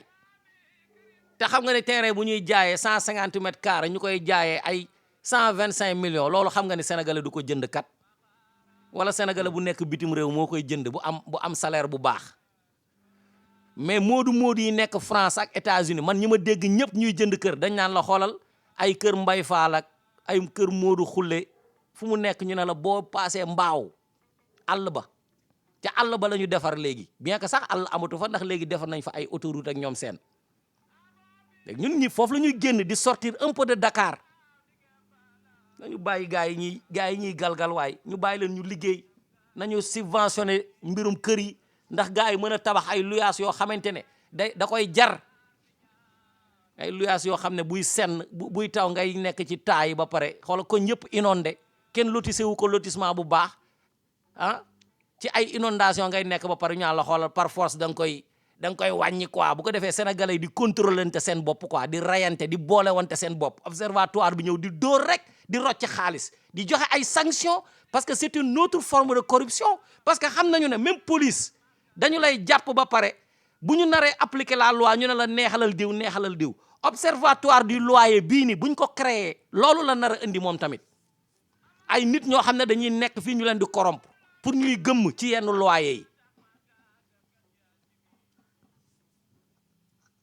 ma yemale foofu waxtaan wi Amadou acca demal bala ma lay fàtte voilà bëggoon naa cee intervenir parce que wax nga ci politique bi ak ci loyer bi ak ci carte duplicata yi waaw léegi premier poñ bi rek laay wax tuuti waaw xam nga parce que wax nga ci préfet yi nangam ak i nangam xam nga Sénégal wax nga ko tout à l'heure le problème du Sénégal malheureusement le Sénégal descente aux enfers la nekk depuis 2012 ba tey jii évidemment Sénégalais yi dañoo amoon espoir ci Macky Sall malheureusement xamuñu nit ki parce que Abdoulaye Wade lañ ci bëggoon a jëlee léegi nag gis nañu waaw léegi wax nga tout à l'heure ne effectivement Macky Sall effectivement sax man loolu dama cee d'accord parce que bind naa ko sax parce que Macky Sall lépp loo xam ne bi fi nekkee léegi mooy bind scénario bi et gagne à tous les coups muy am ni mu ko bëggee dara bu ci xew parce que dafa am une méthode confiscatoire fasciste imparable parce que comme sénégalais dañ naan fii que léegi jàmm moo fi nekk mu ne sénégalais de loolu du leen ko jariñ du dégg nga du leen ko jaral parce que bu demee ba nga xam ne lu day ni ay local en tout cas France gii du préfet mooy doxal ay local déedéet xalaatuñ ko sax ñemewuñ ko sax parce que nekkul seen prérogative parce que Macky Sall li tax mu koy def c'est parce que da cee gis répression parce que xam na ne préfet moo yore policiers yi loolu la te xam na ne sénégalais yi xamuñu seeni droit waaw te local yi sax su amee par exemple ay liste yoo xam ne dafa am litige il n'appartient pas au préfet ni à Macky Sall parce que conflit d'intérêt la il appartient à la justice de trancher sereinement selon la loi et selon la convenance de Macky Sall parce que xam nga bu demee ba nga xam ne xam nga Macky Sall wax nga ci loi yi xam nga man ku wax feeñ ku jëf feeñ xam nga nit ñi xamuñu kuy Macky Sall billahi nit ñi xamuñu kuy Macky Sall c'est-à-dire que Macky Sall fi mu nekk 2012 ba léegi ni ca la nekk boo fàttali ko def nañ ci waxtaan ci 2014 ci sujet bi le loyer wax nañ ko fii ci rajo Macky Sall li muy def lépp lu muy def day fixer son calendrier ñu ne loyer nangam parce que maanaam clin d'œil électoral la tour la entour la hypocrisie la rapine la voilà le problème mais il n'appartient pas à Macky Sall d'ailleurs sax ce n'est pas Macky Sall amul prérogative boobu juridiquement il n'a pas ce pouvoir là il s'octroie librement parce que comme nit ñi dégg nga dali ni jatam parce que boo waxee mu indi police parce que Sénégal defe nañ ne buur moo fi nekk parce que dañ naan la mbeddum buur kon buñ le fait que ñu naan mbeddum buur kon Macky bu defee ñu ne non kon dëgg la dara du ci dëgg parce que Macky Sall c'est-à-dire que c'est en fait maanaam c'est un malfaiteur complet dafa feebar voilà léegi mais loyer bi mais attendez il y a un problème parce que Macky Sall da koy def pour élection mais état warut a def loolu état warut a def loolu parce que li tax état waru ko def parce que état dafa war a réunir les conditions les entreprises ñu tabax ay kër état bi di leen ko yombalal seet niñ ko war a faye ni maanaam entreprise yooyu bu ñu tabaxee ba pare léegi nag parce que ñaari méthode yooyu moo fi am soit état bi day tabax ay HLM li nga xam ne les revenus ceux qui ont de faibles revenus ñu octroyer leen ko parce que dañu am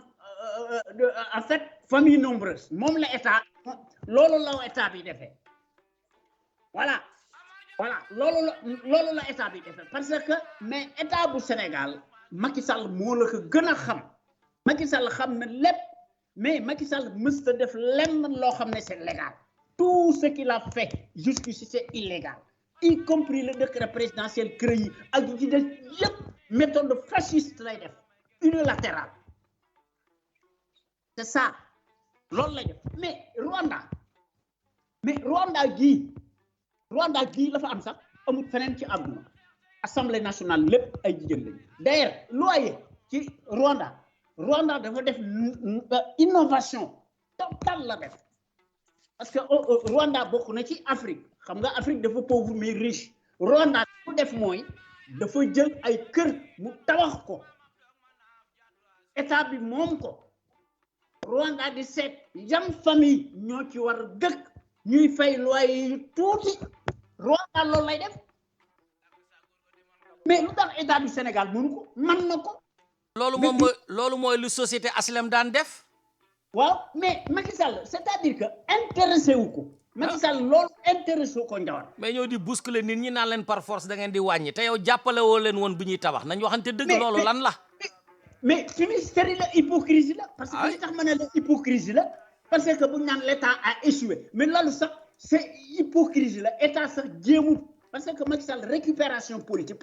parce que dafa teg Sénégalais ay xar la leen teg parce que Macky Sall dafa nekk saay boo xam ne amul ay teggin day fen mu wóor ko ne day fen mais du tee mu def c'est ça le problème parce que Macky Sall amul empathie il est mentalement pathologique. daal Macky Sall man Macky Sall daal moom ni mu mënee fen man jaaxal na ma trop ah. Voilà moom c'est day fen dans rek son ADN. c'est vrai ah. c'est parce que Macky Sall c'est dafa feebar. day dafa fen am rek pathologie. di nax sénégalais nit ñi nangu ko tamit. mais parce que dafa am maanaam dafa am pathologie. et d'ailleurs mais dafa doy waar. étrange xam nga man la étrange ci affaire bi naka lañ mën a comprendre chaque fois élection locale am Macky Sall yore am na dem naan loyer way état bi mais indignité la te du ci def dara mais état lu tax kon état bi léegi lu tax état bi du xool pouvoir d'achat et les prix pourquoi du ko xool est-ce que mës ngaa dégg mesure boobu ne état bi dana ko def déedéet du ko def yoonam nekku ci du ko def parce que l'état s'en fout de ça voilà alors que état bi loolu la war a def lu tax état bi du jël ay mesures conservatoires contre l'augmentation des prix et de l'électricité pourquoi du ko def comme ni ko France defee kon yeneen ni ñu ko def def li ci garaaw et puis li ci gën a garaaw njawar mooy n'importe quel sénégalais nga tabax sa kër sa xaalis yaa ko indi légalement état bi ne la man ni nga ko war a fay ci ban fànn la ko Macky Sall teg man daal affaire bi jaaxal na ma quoi man daal ci ban fànn la ko teg sénégalais yi daal bëggoon naa ñuy dund yu neex yi nga xamante ne moom la émigré yi di dund ci dëkk yi ñu nekk quoi au moins sax ñu sentir na ay humain lañu quoi suñu propre dëkk quoi mais comme apartheid quoi comme ay Afrique du Sud nga nekk mais parce que il y a un minable au cœur de l'État sénégalais qui n'est plus un État c'est un État mafieux de prédateurs c'est ça le problème il faut dire les choses les mots qui choquent loolu la ñu war a def mais xoolal Almadi xam nga Macky Sall dafa def loyer naan nañ ko wàññi Almadi 4% la ñuy fay Almadi kan moo fay def kan moo def vraiment moom Macky Sall moo ko tay parce que Macky Sall li ko yitteel c'est pas les denrées de première nécessité du dundu sénégalais lépp lay sàcc maanaam népotisme lay def corruption au début achat des consciences voilà loolu lay def mais léegi comme nee na loyer pourquoi du attardé wu ci cumul des mandats am cumul des mandats yooyu yëpp moo ko diggoon ci 2014 génn na ca pour tax kon léegi muy wax ci affaire yu waaye parce que affaire u tappale la c'est-à-dire que Macky ay mécanisme confiscatoire dafa jubadi loolu la nekk te cumul des mandats bërki démb la benn maire boo xamante ne bras droit Aliou Sall la maire la beneen dëkk ba pare nekk bras droit Aliou Sall ci maire Guédiawaye ñu koy fay loolu cumul de mandat la mais Ndiawar cumul de mandat yi fépp la nekk nag ci ñoom mais Macky Sall c'est-à-dire que waxum Ablaye Timbo Racine Talla Mansour Faye ñoom ñëpp ay cumul de mandat la ñu yore mais rien que attends benn cas rek la ñuy wax benn rek nañ wax benn parce que xam naa ne yoo xam nga lépp mais benn cas rek nañ ko wax nañ commencé ci Mansour Faye ñaata ministère la téye 8 postes waaw 8 postes kooku moo raw cumul de mandat maanaam li ci garaaw sax mooy nekkul cumul de mandat yam ca maanaam emploi familiaux la c'est totalement illégal voilà le problème te loolu sax ce n'est pas le rôle de l'État wallahi c'est d'ailleurs pour terminer c'est-à-dire c'est un État inquisitoire totalitaire banditisme d'État arrestation arbitraire pour on mais voilà loolu moo nekk ci dëkk bi parce que loolu moo tax pour terminer maanaam li nga doon wax ci insécurité bi c'est le reflet de la société en décadence en perdition totale parce que nit ñi xamatuñ fu ñu jëm alors que l'État a l'obligation et le devoir moral d'assurer la sécurité des citoyens et y mettre le prix quel que soit le prix loolu la ñu war a mais du ko def parce que loolu nekkul dans son champ d'action voilà le fichier électoral pour terminer parce que temps bi permettre uñ ko mais c'est voulu waxuma le fichier électoral caché mais li ci gën a garaaw transfert d'électeurs carte d'identité duplicata tout azimut Ndakaaru la capitale ku wax nga tëj ko ci kaso bi mais ñun dañoo ñàkk fayda malheureusement ce qui s'est passé en mars on a commencé bien mais on a fini mal parce que ki ñu amal affaire du nitu dara il faut en finir avec lui avant qu'il n'en finisse avec nous wallahi te pour terminer xam nga li tax Macky Sall di ko gën a def c'est parce que Macky Sall maanaam évidemment mooy dagu tubaab yi mais Afrique ñaata dictateur ñoo fi nekk xam nga boo seetloo ce qu'on appelle la communauté internationale surtout européenne actuellement ñi ngi wax ci Biélorussie lay wax luy wax ci Biélorussie Loukachenko nee nañu c'est le dernier dictateur mais doo dégg mukk ci Afrique ñaata dictateur inamovible ñoo fa nekk silence rajo parce que ci sax di leen jox jërëjëf Ahmadou ma permettre ñi réagir bala ñuy tàqaliko salaamaaleykum sëñ Sidi Bouya waaw salaamaaleykum sëñ Jawar waaleykum salaam maa ngi lay nuyu di nuyu sëñ Ahmad Diop mi génn ak auditeurs et auditrices yëpp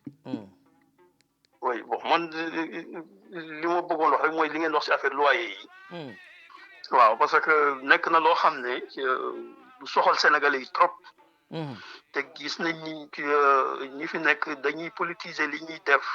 di fontoo nit ñi parce que ñoom ñëpp ku ci am kër Almadi wala Mermoz wala cité kër góor gi waaw wala ci VDN bi jëndoo ko comme ki nga xam ne un Njawar Diop la bu dem États-Unis liggéey xaalisam ñëw di investir ci immobilier wallaay ñoom ñëpp dañ leen daggal jox leen may leen c'est ça le problème wallaay wax nga dëgg ministre yëpp kenn ci ñoom génnewul poosam jënd terrain seen chef mooy dagg am ay poche yu ñuy dagg ñu jox leen may leen defar leen seen i këyit dafa mel ni comme ñenn ñoo xam dañu naan dañu am projet lii ñu fexe ba defar leen titre foncier ñu jël ñu dellu ñu jaay ko léegi nag comme tu disais HLM effectivement bu njëkk ba nit ñi dañ doon fay ay 17 000 locations mais loolu day soulager pour famille bi mais tey imagine toi tey néeg su yombee 25 000 la Sénégal te mooy si yan côté ay côté Guédiawaye ay côté Pikine yu demee noonu ah ici en France yow da ngay dëkk ci benn appartement même taille que beneen nit yow ngay fay 600 € wala 700 € keneen di fay 100 €. wallaay parce que y a des appels parce que l'État day considérer ni kii revenu bi muy am comprendre wallaay ji selon yow sa revenu nu mu fooree noonu ngay gën a fayee par rapport ki nga xam ne revenu bëriwul wallaay tu vois fii da ngay dëkk fii nga fay 600 700 € keneen nekk fii en face de toi Macky Sall bëggul a dimbali kenn day bëgg a lem loxo nit ñi dimbali taxu koo jóg non dimbali wuñu te puis tamit les Sénégalais ils n'ont pas compris te puis tamit ñi nga xam ne ñoo war a wax tamit dañ leen war a bàyyi parce que tamit gis nga plateau télé yi dañuy indi ay nit ñoo xam ne xamuñu dara si mbir yi nu muy doxee te gis nga nag dafa baax koo xam ne dund nga fii dund nga Sénégal nga mën a defal nit ñi la part des choses nit ñi mën a comprendre ubbi seen bopp man wax naa leen ko dañ ma invité seen plateau télé yi fii mën naa fee taxaw léegi ma bokk ci seen émission yi waaye duñ ko def dañoo bañ c'est ça donc bëgg naa cee bokk non mais c'est normal de Njawar parce que le problème mooy que il faut que Sénégalais ñu xam loo leen am na ñoo xam ne ñu nekk fii que seen revenu di gën a moins cher c'est di gën a tuuti ñuy gën a mën a bénéficier wu si ay action wu état bi mais Sénégal c'est le contraire vraiment Sénégal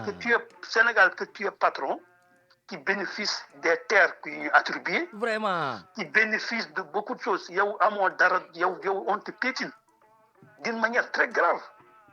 et puis personne ne dit rien vraiment ku dem nag liggéey xaalisam ba ñëfe dem jënd terrain moo xam 200 millions la ko jëndee parce que man je connais des gens comme nañu dem jënd ay terrain Almadies tabax ko ay appartement jaay ko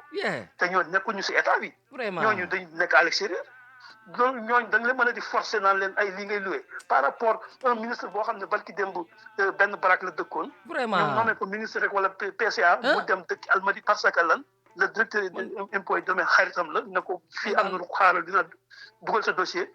terrain boo xam ne ay 1 milliard la war a wala 700 millions vraiment ah yow du la dikkee sax 10 millions ah nga ñëw non mais c'est que Sénégal moom spéculation foncière bi moom vraiment c'est trop te et puis ñoom kese ñoo si bénéficié wu soo seetlee problème littoral bi bañ ko fiy wax waaw ñi wax ni ñoom ñëpp dañ fa am ay terrain ñoom ñëpp ku nekk dafa génn dañ ma may waaw dañ ma may tu imagines dañ ma may rek ngay ñëpp naan Ablaye Wade moo ma may ñi naan Macky Sall ba mu nekkee ñaan Idrissa Seck ku ci nekk ne ñoo ma may dañ ma may dañoo moom réew mi te yow ñu may la loo xam ne yow soo ko monétiser mu nekk des milliards vraiment c'est par rapport des gens yi nga xam ne ñoom amuñu sax wanag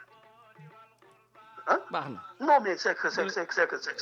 man réew mi daal mu ngi may bëgg a soof quoi. man moom wax dëgg yàlla moom affaire kii location yi sa njawar. man lu ma metti la. ak man metti la. parce que ni ñu si nappaaje nit ñi en plus tamit sooy ñëw di loué ñu naan la ay 4 mois d'avance kii. ay waaw yooyu rek la ñuy laaj dafa dem ba affaire dafa nekk chaîne yow ki nga xam ne sax moo lay woon sax kër gi sax dañ koy fay 2000 francs nga soog a visiter. dañ koy fay. c'est que yow kay kuy loué sa kër gi yaa ko waroon fay sax. loolu nag bu naree am gouvernement moo war a góorgóorlu léegi tabax ay kër comme ni ko France di defee Macky Sall bi muy ñëw fi moom leer na ma ne américains yi dimbali nañ ko. ñi dëkk France tamit leer na ma ni dëkk nañ ci ay logements sociaux France. mais bien sûr mais ñi di dëkk Paris am na ci kër ñoo xam ne yooyu dem bu dul woon logement sociaux gars yi duñu biir Paris duñu fa dëkk. dañ koy naan ñeex. yow lan nga mën a nekk si yenn zone yi dafa am ay 100 man dem naa Paris gis naa yenn gars yi fi ñuy dëkk. tu vois parce que même su la nit ki ne à l'initio exemple ne la man sama location 900 € la au finish il va payer 600 € ou 500 waaw wala sax 400 wallaay parce que y a des appels derrière. vraiment jërëjëf Sidi Bouya vraiment contribution bi am na njariñ. ma dem jël Espagne Diallo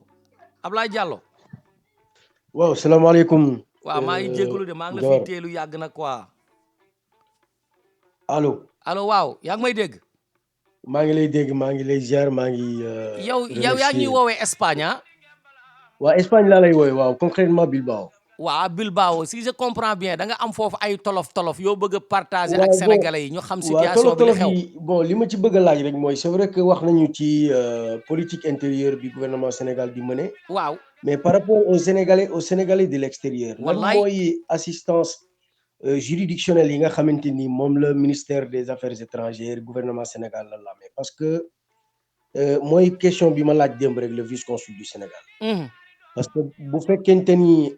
Les Sénégalais de l'extérieur d'ailleurs muy moodu immigré yi fépp ñu nekk la majeure partie ñi nga xam ni dañuy contribuer ci développement Sénégal waaw gis nañu ni ñun quand on se fait attaquer malmené par les institutions européennes waaw et on n'a absolument rien à nous reprocher te suñu njiit yi suñu ñi nga xam ni ñoo ñu représenté di wax ni ñoo ñu fi toogal amul benn dañu lay wax ni amuñu prérogative pour assistance juridictionnelle kon ñun lan lañu war a def loolu moo doon sama laaj yi nga xam ni bëggoon naa ko laaj auditeurs yi malgré que y a les associations ONG mais je crois que li ñu manqué mooy réciprocité bi parce que je trouve que tubaab yi ñi nga xam ni ñoo diriger ci dëkk yi parce que je le dis parce que xam naa bu baax dëkk yi ni ñuy doxee yàgg naa fi. Ils respectent pas nos autorités. yow indi nga ça je le dis parce que je l'ai vécu entre une députée du Parlement basque qui était avocate à moi, entre elle et le consul général du Sénégal monsieur Mamadou Loum. Bon, j'ai vu que cette députée-là elle a osé mentir le consul général du Sénégal par rapport à ci dossier bi nga xamante ni moom chargé woon nañ ko. tey jii l'affaire est devenue politique fii man sama problème tolo fi ko indi est devenu politique. entre le gouvernement basque qui est un gouvernement bi nga xamante ni ku ne xam na ni nationaliste yi nga xam ni ñooy diriger Europe fi mu ne. ñoom ak ultra droite yi benn lañ. ñoom immigration ànduñu ci. donc est-ce que réciprocité boobu parce que je trouve que les Européens yi nga xam ni ñoo dëkk Afrique. amuñu fay tolof man mosuma dégg gendarmerie Sénégal wala police Sénégal wala institution sénégalaise yi ñi ngi malmené wala di indil ay tolof yenn que ça soit espagnol wala français. d'ailleurs sax suñu dëkk yi est-ce que ñoom ëpp ñu foofu ay droit. ñemewuñu ko. loolu daal mooy li nga xam ni man daal vraiment jaaxal sa question bi dégg nañu ko te sénégalais yëpp. mën nañ koo répondre comme d'ailleurs yow ni nga ko mënee répondre léegi est-ce que mën nga ñu dugal détail bi lan moo xew ba ngay génne questionnement boobu. détail bon li tax li xew mooy lu yomb la. comme immigré bu mu mën a doon liggéey ba wàcc taal sa oto dem weeru koor. jëli sa oto ci mécanicien bi dem di nduggi. normalement. bon accidentellement tu t'es fait malmener parce que tase nga ak policiers yoo xamante ni bon ñoom. def nañu contrôle qui a tous les papiers en règle amuñu dara lu ñuy reprocher bon gis nañ ni ñoom ils ont juste envie de te malmener parce que noonu la dañ la war a soumettre.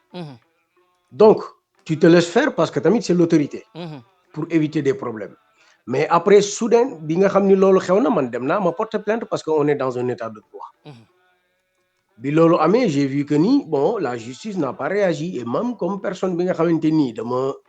gëm justice ma ni non lii je peux pas laisser tomber parce que vraiment ça m'a porté préjudice. Ma saisir consulat général du Sénégal. Saisir ambassade bi. Avocat yi lu nekk jéem nañ ko. Mais li ci xew après mooy lépp dafa mujj yam ci dara maanaam ci ne lii ma consulat bi mujj di conseiller mooy il faut faire attention parce que bu ñu nekkee voilà dans un pays étranger c'est difficile on peut pas intervenir. Je dis mais je comprends rien du tout. y a tous les preuves yi wane ni yow sa doomu dëkk dañ ko toroxal. maanaam jaay nañ ko doole maanaam dem nañ ba ci titre de séjour bi mu yoroon ñu ne dañ koy annuler moom mi nga xam ne am na travail CDI maanaam di liggéey à contrat durée indéterminée depuis plusieurs années. sàccul fenul maanaam duggul ci loo xamante ni mënuñu ñëw ne la sa doomu dëkk bi nangam. yow nga ni amuloo benn prérogative boo xamante ni mën nga ko assister juridictionnellement. laaju la nga fayal ko avocat li mu la laaj rek mooy nga demander état espagnol wala le gouvernement basque. Qu'est-ce qui se passe lu xew. wallaay. man je trouve que c'est très facile. Bon à ce moment où je vous parle parce que xam nga bon li ci am mooy da ngay dem ba benn moment boo xam da ngay dëgër bopp li ngay wax ni bon léegi il faut que justice soit faite. Parce que man tey jii rek dama am benn sénégalais boo xam ne mi ngi tudd Mamadou c'est un jeune sénégalais ndeysaan. Le 14 octobre passé il s'est fait tabasser par 6 policiers. Un jeune très correct parce que il m'a appelé. Bon quand on a discuté j'ai vu que ni vraiment. Est-ce que jotul pour suñu njiit yi c'est vrai que on a des problèmes intérieurs au pays mais ñuy appliquer un peu de réciprocité envers ci ñun ak seen doomu dëkk yi nekk ci biti lan mooy suñu njëriñu consulat yi ak représentants yi en dehors du pays lan mooy seen liggéey lan la ñu fiy def ñoom parce que j'ai vu que ni dañuy am ay personnel bu doy ils sont logés ils sont nourris mais réellement je veux pas les manquer de respect parce que damay wax rek tëdd yàlla rek tax consul bi mosuma am ak moom problème vice consul fu ma ko wooye mu jël ma je suis dans la vérité ay émigré lañu rek comme yow ay émigré lañu rek comme yow ñoom ñëpp am na ci ñoo xam ne dañu am beneen liggéey bu bokkul ak liggéey bi leen Sénégal di jox ma jox la information boobu nga xam ko tamit yàggalil bon li ci xew mooy léegi li ngay gis mooy on est obligé de faire recours comme dama bokk ci jeunesse panafricaine dans les mouvements panafricains depuis longtemps donc di def recours ci ay wut ay pétition signature pour jéem a yóbbu l'affaire devant les Nations Unies. Pourquoi parce que fii justice espagnole am na lu ma neex ci tubaab yi mooy ne dañuy protéger seeni ñooy seen doomu dëkk yi dañ leen di aar même bu ñu tooñee xoolal tey jii le jeune Mamadou qui m'a appelé pourtant dañu ko tooñ ba pare tooñeer bi ko tey jii mi ngi am problème yoo xamante ni bon yàlla rek moo koy dimbali man mi nga xam ne dañu maa tooñ ma muñ boole kenn fajaluma ma ni sama waa dëkk dimbali leen ma kat ngeen laajte lan moo xew ak lii ak lii bu amee lan la ñuy def parce que on a vu des Sénégalais qui ont perdu leur vie fii ci ay loxo alkaati yi ak ci commissariat yi ca ba tey mujjul fenn on a vu le gars de Mambay l'autre Sénégalais du Pamplune celui du Barcelone mais bu ñu continuer noonu day mujj metti day mujj metti parce que tamit boole bëgg a daw suba ak ngoon dimbali njaboot bëgg a def ay effort parce que il faut qu'on se dise la vérité la majeure partie des Sénégalais qui vivent en Europe c'est des gens très nobles très honnêtes vraiment Sénégalais yi fii amul ku leen gën amul benn xeet immigré bu gën Sénégalais yi fii ay nit ñu baax lañ bu ci amee ñu ci xaw a di dëngal yooyu bariwul. naakal blendé la mais là voilà ma ne naakal blendé rek ñoo ñëw foofu defe naa ay tubaab lañu di jaay effectivement waaw la majeure partie ñu jub lañu mais tey jii yow bu la yàlla dimbalee man sama suñu njiit yi may na la population bu mel noonu boo xam ni jox nañ leen benn éducation de base boo xam daf leen di permettre ñoom bu ñu génnee il se mêle pas sur certains détails kon ñooñu war nga mën a am yow ngor bu day nii di leen assister di leen saytu man peut-être j'ai la chance que mën naa di wax ak consulat bi di leen laaj parce que aussi fii dëkk bi ma nekk ni je suis très connu. J'ai un travail en CDI. yàlla dimbali na ma am ci lu ma jàpp am lu ma suturloo. nekkoon naa fi protection civile. tey jii chef police bi ci moom xam na ma xam na ban façon nit la maa ngi continuer di juste amaguma ko mais ki nga xamante ni tey jii moom lépp loolu yàlla mayu ko amu ko. kooku bu ko ndogal dalee fu mu jëm. wallaay wala déggul làkku dëkk bi fu mu koy waxee. kan moo koy assister. moi je vous défie demee nga xëy di woote consulat boo moytu di nga woote toute la journée kenn du la jël. téléphone normal mais nekkuñu fa. am na ci ñoo xamante ne ñu ngi ci consulat yi ay léttkat lañu. am na ci ñoo xamante ne guddi la ñuy liggéey. gardien. am na ñeneen ñoo xamante ne yor nañu ay business yu ñuy rën di jënd di yónni Sénégal di jaay te pourtant état Sénégal da leen di fay fii ci dëkk bi li ma lay wax ni yëpp lu ma xam la ah. vous savez dañ ma daan woo di ma ko wax man maa ko jëloon rek la ni mu demee mooy ne man. yàlla dafa def bi affaire bi amee dama toog quelque temps rek jékki-jékki comme je travaille à la réception d'un hôtel pardon. ma toog ci réception bi bon gis ni suba ambassade Sénégal dañuy ñëw ci hôtel bi. parce que ñi ñëw suba dama leen di gis. dëgg la. ma gis ni ambassadrice Sénégal day ñëw donc ma defal ko benn upgrade. upgrade ko. bi ma ko defalee ok bi ma ko defee benn upgrade bon juste pour ma xam ni ma bàyyil ko benn note wan ni ko bon je m'appelle Ablaye. voilà sénégalais là bienvenue tal gisante wuñu. mu dem une semaine après ma bind ko lettre. pour expliquer ko ma situation. comme xam na man maay kan. waaw parce que loolu une semaine après la. waaw. mu ne ma non ce problème là il faut se diriger au consulat. me saisir consulat Sénégal 9 fois. perdre des milliers d'euros ci ay avocats. le jour où je vous parle là. je continue à essayer d'en trouver justice parce que amatoo beneen choix parce que boo ko deful ñeneen ñi ñëw ci ginnaaw. dañuy loru. ndeysaan. parce que kenn du leen assister. donc man li ma jaaxal mooy politique gu extérieuru Sénégal lan la. wallaay. est-ce que yabaate gi tubaab yi yabaate maanaam institution yi parce que boo xoolee